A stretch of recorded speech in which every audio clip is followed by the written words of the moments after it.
What you do is you go where the story takes you. I mean, you really sort of, sometimes you have to be on location because it just demands it.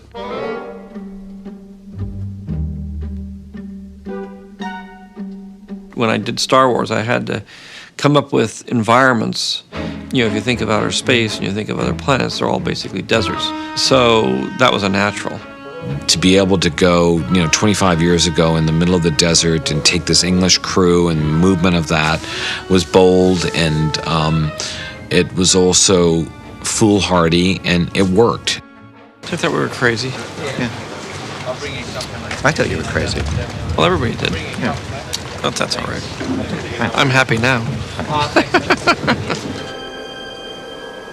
The most difficult and challenging location was in Norway, Finsko, the Hoth ice planet.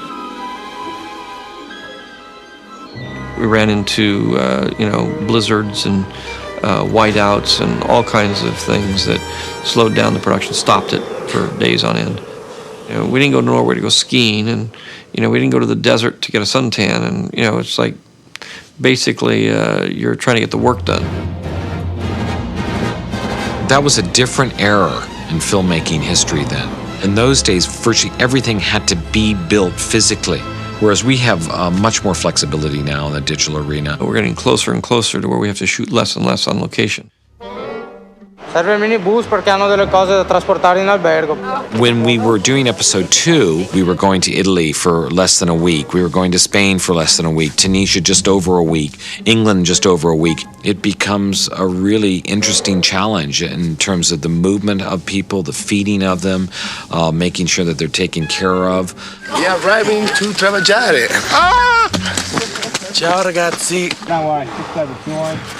Most filmmakers would rather be able to focus on the work at hand and not have to deal with how do you get there and what the elements are like when you're there. It's 10 o'clock and I just want to shoot and get started.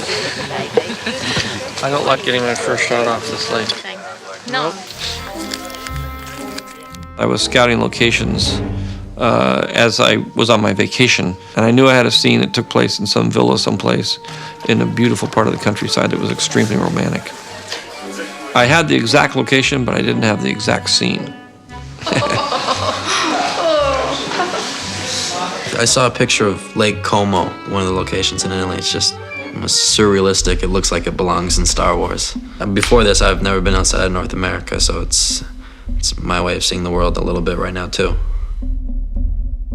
I think the thing I enjoy about the locations in general is just the feeling that you're not in control, that anything can happen.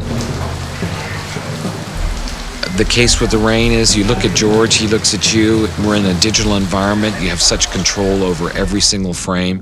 We looked at each other and said, hey. It's God's way of describing the scene. It could be worse. It could be snowing. Tomorrow we go to Tunisia. Africa. Desert. Very hot. And action! Just think, 24 years ago, I vowed never to return to this awful planet. And here I am, doing it again. We seem to be made to suffer. It's our lot in life. I know a few of the actors that would rather not be out here. It hasn't changed too much. It's our little funky set. All the little set pieces have been rebuilt, but these are the original little earthen craters that were there before. It's going back to the homestead. Obviously, it's like going back to where you grew up. It's a little weird. It's a little nostalgic, and there's a certain amount of emotion that goes with being back at a place you were 25 years before. Beautiful. I'm getting spine tingles. I bet.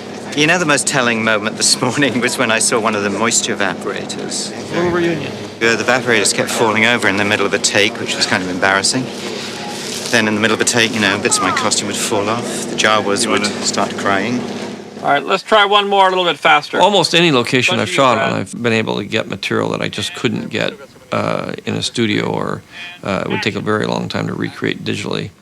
The more real things you can get in your image, the more believable those images are, and you just have to sort of tweak them sort of on set or in post-production. All the environments that we're shooting I've always intended to digitally change so they don't look quite as they are in real life. Technologically, we're in areas that most people won't get to for another 3 or 4 or 5 years, and we're always on the bleeding edge of it. With digital technology the way it is, we can recreate a lot of the vastness and the big parts of the location digitally. And action. So George, why are you shooting a shot for episode 3? I can't tell you that.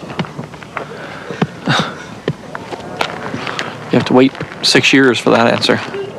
6 years. How much stuff are you doing for episode 3 now? Just this one shot. Because it means that now I don't have to come back here. So it's a long way to come and bring a crew of 60 people just to shoot one shot. And then rebuild the set and all the other stuff we'd have to do in 3 years. What happens if you decide you want another shot? I don't get it.